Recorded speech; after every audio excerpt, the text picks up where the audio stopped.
For more than 30 years, the Georgia Farm Bureau Farm Tour has been exploring the various facets of agriculture across our great state. This year, no exception. The Monitor's Ryan Naquin shows us day one of the farm tour as Farm Bureau members traveled to southwest Georgia. From Houston County to Clay County, and from Quitman County to Pulaski County, there weren't many roads not traveled by the Georgia Farm Bureau's 2010 Young Farmer and Ranchers Farm Tour. The Middle Georgia region allowed Farm Bureau members to see the rich diversity of agriculture in our state. And to kick this year's tour off, there's no better place to see the variety and growth of agriculture than at the Georgia National Fairgrounds in Perry. As you'll see with the expansion out towards East Gate, because those youth shows have grown so much, that's the reason for the expansion. That's one reason for the expansion. The second reason is to grow our business. Then on your left is a beef and dairy barn. The 3 busload of Farm Bureau members toured the fairgrounds and were able to see the different amenities and events the complex has to offer. Most events that since its inception in 1990 have been free and open to the public.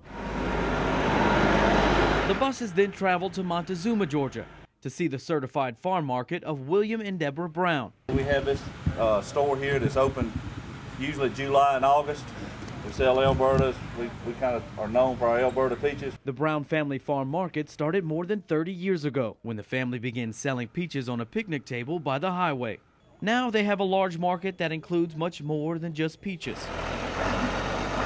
Farm Bureau members toured the row crops and working farm and were able to see how making a more than 2,500-acre farm and roadside market come together. The farm tour is a great time for people to get together to see some other parts of agriculture, spend time with other farmers, being able to talk with them about what's going on for them.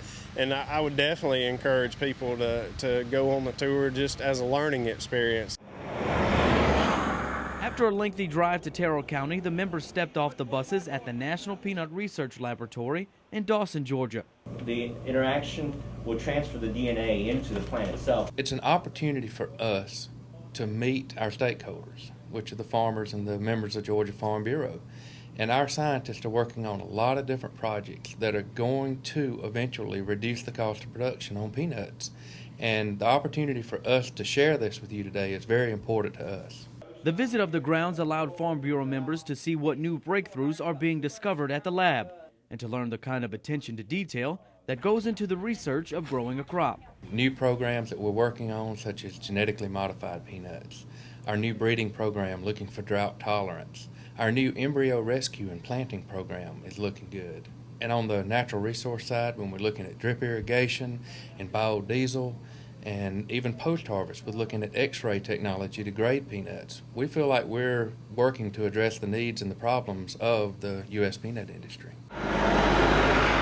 The tour then rushed to the waters of Lake Blackshear to see the 80-year-old Crisp County Power Dam. Members were toured through all the workings of the dam and saw how power is produced using the turbines. When Lake Blackshear Dam is at full capacity, it produces about 18 megawatts of power. And it creates about 1/3 of Crisp County's power.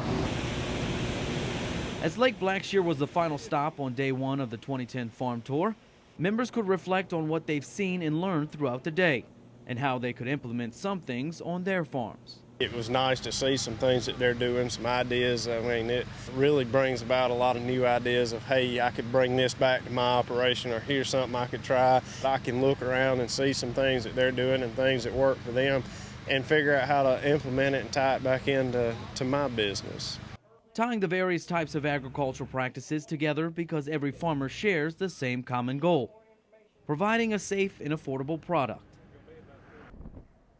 For the Georgia Farm Monitor, I'm Ryan Naquin.